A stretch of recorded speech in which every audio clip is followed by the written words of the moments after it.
Hey Ryan, I just want to send you a video on that 21 Gladiator so you can see what he did to it.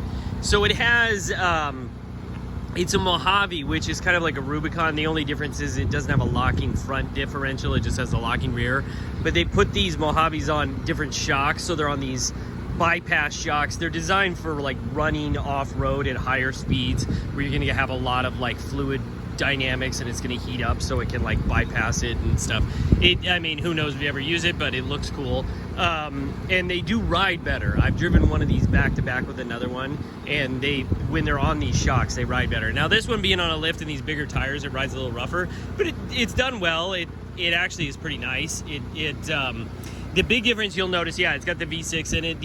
It has a higher gearing in it, but with the bigger tires on it, I mean, it feels a lot slower than yours. What I have a feeling is this guy had the idea in his head that he was gonna do a transplant on this thing, because you can do it where you can actually put a Hellcat engine into these.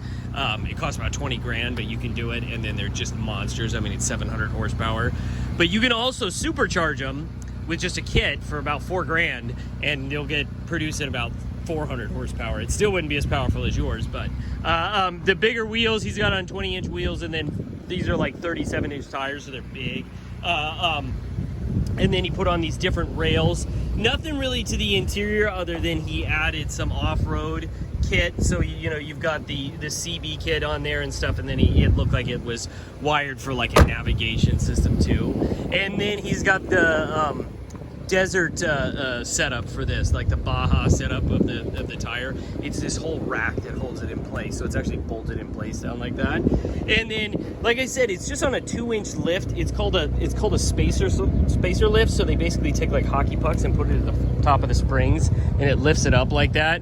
And then he did a fender delete. So he deleted the fenders off of it and then put in the metal liners, and then the metal surround as well, and then of course the decals. So yeah, I mean, it's pretty badass. But I mean, it's like, you could tell it's a project Jeep that is about halfway through the project, that if you do a few things to it, it could be just like a total monster. It'd be just amazing. But yeah, let me know what you think. Thanks.